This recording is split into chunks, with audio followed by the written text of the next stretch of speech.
Unfortunately, the United States is not ready for what is coming, and we are now being told that we have hit a breaking point.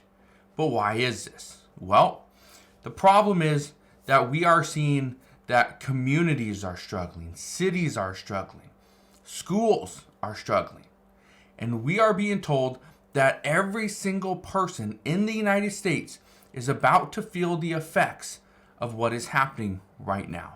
I want to address what is going on, why this situation is turning from a problem to a massive crisis, and what President Biden is going to do about it.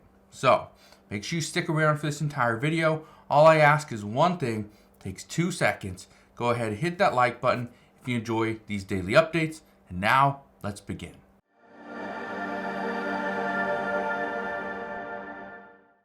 So one of the problems that we face here in the United States is that we are never short on problems. We always have a crisis, no matter where you are, no matter who you are. There's always a problem here in the United States. And now we have a new problem. One of these problems that we are facing, this is going to cause schools to lose funding. It's going to cause cities to lose funding. Many cities can't even fix this problem because they don't even have the money to do it or to even address it. It's a huge concern. But there's a plan. According to the Biden administration, what they are trying to do right now to solve this border crisis and this migrant crisis is President Biden is seeking Mexico's help to stop the crisis at the border. Well, guess what? It is not going to work. According to reports, even if Mexico decided to help out President Biden and assist the United States, Mexico has demands themselves. Mexico said they will help because here's what the Biden administration is asking. The Biden administration is saying that Mexico needs to step up immigration enforcement and send people back to their home countries. Not only that, but encourage migrants to stay in Mexico. Stay inside Mexico. Don't come to the United States. And in exchange, the United States will attempt to keep key ports of entry open for people and for goods. Okay, that's a start, but Mexico says that's not enough. Even with this agreement of keeping the ports open, Mexico is demanding that the Biden administration send additional aid to Mexico. This means more money. Now, here's where things get interesting. Even though Mexico is demanding more funding to keep migrants in Mexico and house them and feed them and just, keep them there, the problem is Congress at this time has put a cap on how much money we spend for fiscal year 2024. Well, we have a little bit over 2 weeks to try to come up with an agreement to either increase our government funding bill, which is going to be difficult, or we can simply shut down. This is what some are saying is scary. But next week, keep in mind, the Senate is back in session on January 8th. This is next Monday. Well, on January 9th, this is when the House of Representatives comes back into session. The House GOP is going to begin 2024 with the focus on the border. That's their plan. Focus on the border. And I think that's something that we need to do because we are now starting to see an even bigger crisis. Look at this. There was 302,000 migrant encounters last month in December of 2023 just at the southern border. That's a new record. But there's a bigger problem.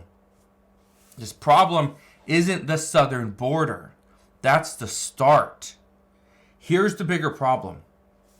Cities are now starting to implement different rules to prevent people from coming into their city or coming into their city at a specific time.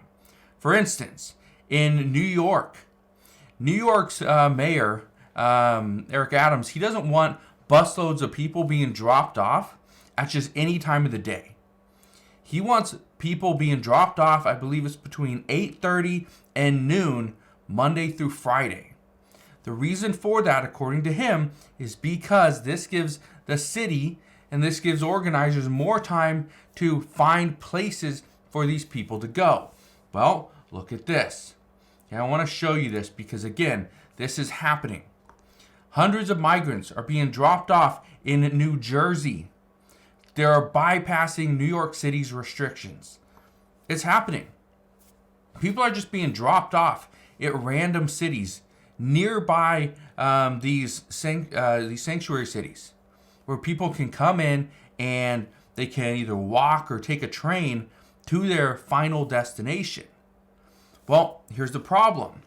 These bus companies are finding ways around these different rules. Look at this one. 20 busloads of migrants arrive in Denver. And the interesting thing about this, I went through this article, it says some reportedly telling customers to pay for free parking. What's happening, and a lot of these people that are coming in, and I've seen a handful of people here in Washington State as well, from Venezuela. But what's happening is all these people want to do is work. Just make some money, have a better life. The first thing that they want to do is work. Okay? That's it. That's all they want to do is just work. Here's the problem. Even though the Biden administration has said they're going to speed up the work permits for immigrants, legal immigrants, some are still waiting 6 months to a year to get a work permit. That is troubling, and that's if you're doing things legally. If you're doing things illegally, there's no work permit coming for you. Well, people still think that work permits are going to be there. They're available. You just got to apply for them. That's not really the case. But customers down in Denver, I believe it was at a Sam's Club parking lot, there's just people all over the place that are holding little water bottles with some soap and squeegees. They're saying I'll wash your windows. Just give me a little bit of money, I'll wash your windows. Okay, they're working. Others are saying that, you can't park there. That's paid parking. Where free parking, Sam's Club is all free parking.